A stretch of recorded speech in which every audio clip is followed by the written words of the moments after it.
आपका next chapter है अध्याय 9 वित्तीय प्रबंध। सबसे पहले हम इसकी अवधारणा देख लेते हैं, यानी कि कॉन्सेप्ट।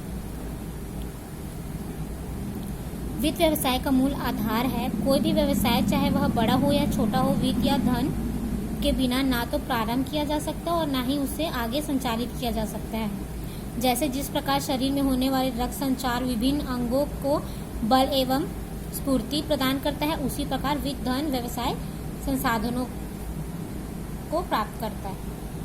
अब है व्यावसायिक वित्त का अर्थ। इसमें व्यावसायिक वित्त का आशय व्यवसायिक क्रियाओं की क्रियापूर्ति के लिए आवश्यक वित्त यानी धन से है। यह मूल रूप में व्यावसायिक उपक्रम द्वारा कोषों की प्राप्ति, कोषों के प्रयोग तथा लाभों के वितरण से संबंधित होते हैं। अब व्यावसायिक वित्त की आवश्यकताएं क्या क्या है देख लेते हैं।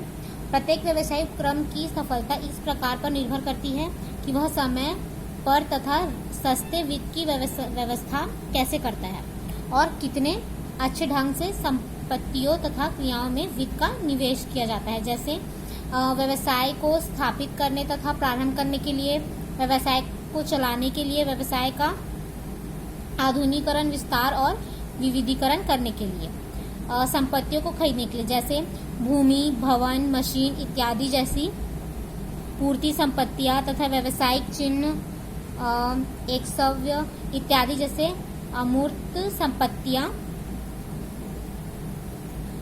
दैनिक क्रिया को जैसे कि कच्चा माल खरीदना, मजदूरी वेतन इत्यादि या भुगतान करना आदि के लिए पर्याप्त वित्त की उपलब्धता एक व्यवसाय के कायम रहने और उसकी वृद्धि के लिए आवश्यक एवं निर्यात है। इसलिए वित्त को व्यवसाय का जीवन रक्त कहा गया है। इसके बाद है वित्तीय प्रबंध। वित्तीय प्रबंध का अर्थ।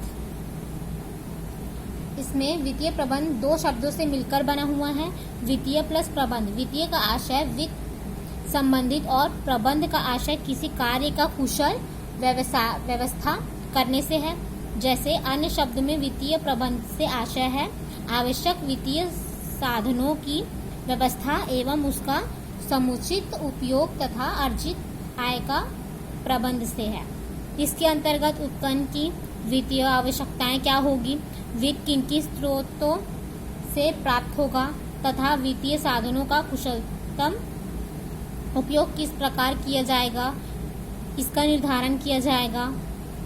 जैसे इसे प्राप्त करने के लिए विभिन्न वित्तीय संसाधनों एवं उनकी मात्रा को निर्धारित किया जाता है और अतः अंत में लाभ में विभाजन की व्यवस्था की जाती है।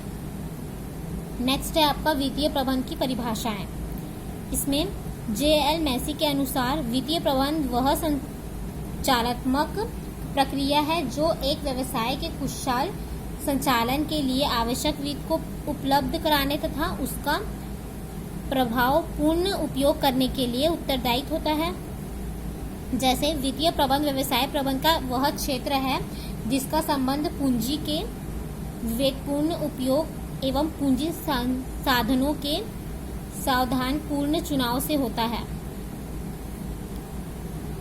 उसके बाद है वित्तीय प्रबंध की भूमिका एवं उसके महत्व। इसमें वित्तीय प्रबंध की एक व्यावसायिक संगठन में महत्वपूर्ण भूमिका होती है। जैसे वित्तीय प्रबंध के अंतर्गत लिए गए निर्णयों का सीधा प्रभाव वित्तीय विवरण से होता है, यानी कि फाइनेंशियल स्टेटमेंट से होता है। जैसे trading and profit and loss account and balance sheet पर पड़ता है। जैसे ये ऐसे विवरण हैं जिनसे व्यवसाय की प्रगति की जानकारी प्राप्त होती है। पहला है स्थायी संपत्ति का निर्धारण। एक व्यवसाय संगठन के लाभों में स्थायी संपत्तियों का महत्वपूर्ण योगदान होता है। जैसे वित्तीय प्रबंध के अंतर्गत स्थायी संपत्तियों में कुल विनियोग तथा प्रत्येक स्थायी संपत्ति में किए जाने वाले विनियोग का निर्धारण किया जाता है। नेक्स्ट है आपका चालू संपत्ति का निर्धारण। व्यवसाय में दिन प्रतिदिन व्यवहार करने के लिए चालू संपत्ति की आवश्यकताएं होती हैं। जैसे वित्तीय प्रबंध के अंतर्गत चालू संपत्ति में कुल विनियोग तथा प्रत्येक चालू संपत्ति पर विनियोग का निर्धारण किया जाता है। जैसे यदि चालू संपत्तियों में कुल विनियोग 100 करोड़ का है तो वह निश्चित किया जाएगा कि रोकड़ यानी कैश, स्टॉक, देनदार यानी डेप्टर्स आदि के कितना विनियोग होना चाहिए। नेक्स्ट है आपका लाभ हानि खाते की दीर्घकालीन व अल्पकालीन वित्त के अनुपात का निर्धारण। इसमें व्यवसाय की कुल वित्तीय आवश्यकताएं को दीर्घकालीन व अल्पकालीन स्रोतों से पूरा किया जाता है। जैसे वित्तीय प्रबंध के अंतर्गत दोनों प्रकार के वित्तीय स्रोतों के अनुसार अनुपात का निर्धारण किया जाता है। जैसे दीर्घकालीन स्रोतों लंबे समय तक धन उपलब्ध करवाते हैं, इसलिए इनके प्रयोग से तरलता बढ़ती है। दूसरी ओर दीर्घकालीन स्रोतों की लागत यानी उसकी कॉस्ट अल्पकालीन स्रोतों से अधिक होती है।